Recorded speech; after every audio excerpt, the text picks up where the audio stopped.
Seguimos con inglés para viajar, seguimos desde la casa, con mucho frío, pero con mucha buena onda, así que vamos a darle. Hasta ahora habíamos visto en el presente simple solamente el afirmativo, ¿sí? Vimos la comparación con el verbo be en presente simple y vimos que por suerte teníamos menos formas que aprendernos, ¿sí? En el verbo be en presente simple tenemos tres formas, una para I, otra para you y los plurales, y otra para he, she, it, ¿sí? I am, you are, he, she, it, is, we, you, they, are. Bien, en el resto de los verbos, en los verbos comunes, tenemos solo dos formas, ¿sí? Una que es, de hecho, igual que el infinitivo, y la otra que era la de la tercera persona del singular, ¿sí? ¿Se acuerdan que teníamos que agregar tres distintas terminaciones según cómo terminar el verbo? Bueno, eso con respecto a la actitud del hablante afirmativa. Vamos a pasar ahora al interrogativo, y acá se nos presenta una pequeña dificultad, ¿sí? Pero pequeñísima dificultad, que es el uso, la introducción del uso del verbo auxiliar. ¿Por qué? Porque los verbos comunes no se valen por sí solos para preguntar, ¿sí? El verbo be, cuando ustedes querían hacer una pregunta, lo único que tenían que hacer era invertir la posición entre el sujeto y el verbo. Entonces, you are en interrogativo pasaba a ser are you. Con los verbos comunes no pasa eso. No pasa eso porque los verbos comunes, como les estoy diciendo, utilizan un auxiliar. ¿Ok? Ese verbo auxiliar es el verbo do. Y el verbo do va a tener dos formas.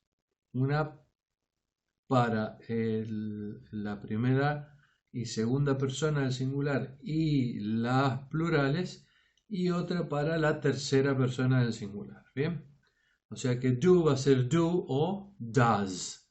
No se preocupen porque esto va a estar escrito también, no se hagan problema. El asunto es que este verbo auxiliar lo que hace es llevarse la parte gramatical, ¿bien? Del tiempo verbal.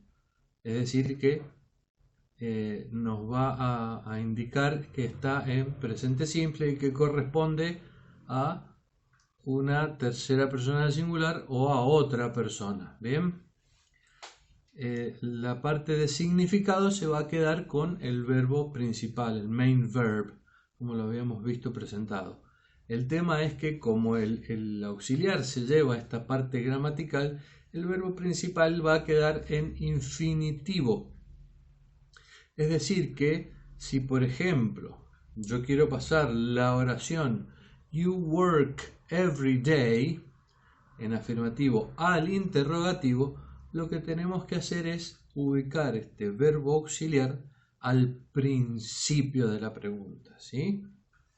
Entonces, el orden quedaría do o does, ya vamos a ver cuál de los dos, el sujeto que es, en este caso, you, y el verbo en infinitivo, work, y al final el complemento que es every day. Ahora, como les dije, el verbo auxiliar puede ser do o puede ser does. Como el sujeto en este caso es you, la forma que le corresponde al auxiliar es do. Es decir que,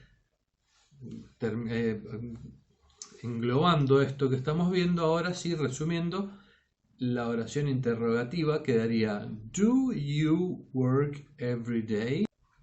Entonces el verbo auxiliar, para que quede claro, toma dos formas, do o does, y no significa nada por sí solo. Bien, como les dije recién, la parte de significado la sigue teniendo el verbo principal, que en las preguntas va a quedar siempre en infinitivo. El que va a cambiar si es tercera persona del singular es el auxiliar, va a pasar de ser do a ser does. ¿Ok?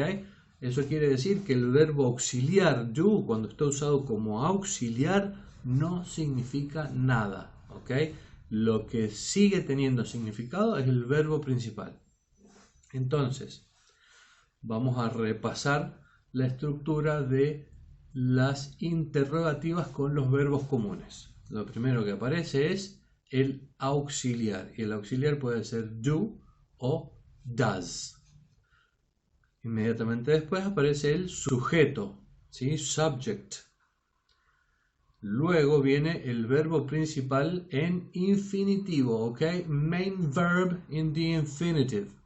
Y por último el complemento. Y hay una cosa que no nos podemos olvidar nunca, que es el signo de pregunta. Si no ponemos el signo de preguntas, no es una pregunta, ¿sí? Y en inglés solamente usamos el signo de cierre, no usamos el de apertura como en castellano.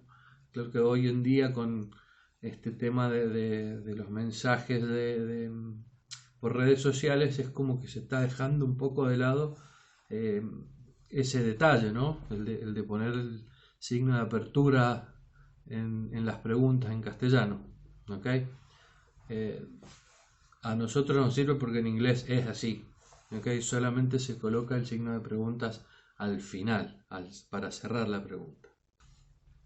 Bueno chicos, los dejo con esta teoría, les voy a pasar un poquito de práctica para que vayan ensayando el afirmativo y el interrogativo. Y después vamos, en la siguiente clase, vamos a cerrar esta primera parte del presente simple con el negativo, ¿ok? No se olviden de suscribirse al canal La Nacional y el Territorio y activar la campanita para recibir las notificaciones de nuevos videos. Ok, chicos, see you next class.